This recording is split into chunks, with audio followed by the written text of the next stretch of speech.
Long ago, in a time when the gods walked the earth, King Santanu, the mighty ruler of Hastinapura, encountered a woman of incomparable beauty by the banks of the Ganges.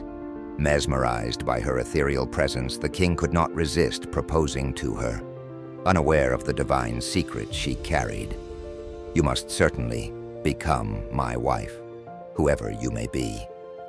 Thus said the great King Santanu to the goddess Ganga, who stood before him in human form, intoxicating his senses with her superhuman loveliness. The king earnestly offered for her love his kingdom, his wealth, his all, his very life. Ganga replied, "O king, I shall become your wife, but on certain conditions that neither you nor anyone else should ever ask me who I am or whence I come. You must also not stand in the way of whatever I do, good or bad, nor must you ever be wroth with me on any account whatsoever. You must not say anything displeasing to me. If you act otherwise, I shall leave you then and there. Do you agree?" The infatuated king vowed his assent, and she became his wife and lived with him. The heart of the king was captivated by her modesty and grace, and the steady love she bore him. King Santanu and Ganga lived a life of perfect happiness, oblivious of the passage of time. She gave birth to many children. Each newborn babe she took to the Ganges and cast into the river, and then returned to the king with a smiling face. Santanu was filled with horror and anguish at such fiendish conduct, but suffered it all in silence, mindful of the promise he had made. Often he wondered who she was, wherefrom she had come, and why she acted like a murderous witch. Still bound by his word and his all-mastering love for her, he uttered no word of blame or remonstrance. Thus she killed 7 children. When the 8th child was born and she was about to throw it into the Ganges, Santanu could not bear it any longer. He cried, "Stop, stop! Why are you bent on this horrid and unnatural murder of your own innocent babes?" With this outburst, the king restrained her. "O great king," she replied, "you have forgotten your promise, for your heart is set on your child, and you do not need me anymore. I go. I shall not kill this child, but listen to my story before you judge me. I, who am constrained to play this hateful role by the curse of Vasishta, am the goddess Ganga, adored of gods and men.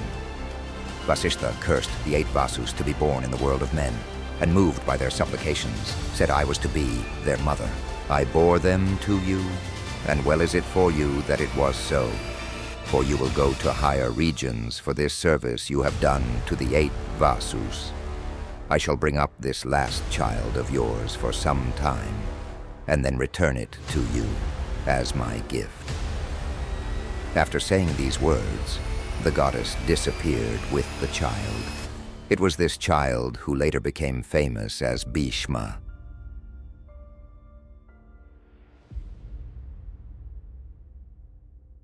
When the goddess Ganga left Santanu and disappeared with the 8th child, the king gave up all sensual pleasures and ruled the kingdom in a spirit of asceticism. One day he was wandering along the banks of the Ganges when he saw a boy endowed with the beauty and form of Devavrata, the king of the gods. The child was amusing himself by casting a dam of arrows across the Ganges in flood, playing with the mighty river as a child with an indulgent mother. To the king, who stood transfixed with amazement at the sight, the goddess Ganga revealed herself and presented the child as his own son. She said, "O king, this is that 8th child I bore you. I have brought him up till now. His name is Devavrata. He has mastered the art of arms and equals Parasurama in prowess.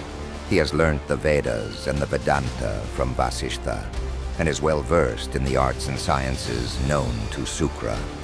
Take back with you this child who is a great archer and hero, as well as a master in statecraft." Then she blessed the boy, handed him to his father, the king, and disappeared, With joy, the king received to his heart and his kingdom the resplendent and youthful Prince Devavrata, and crowned him as the Yuvaraja, the heir apparent.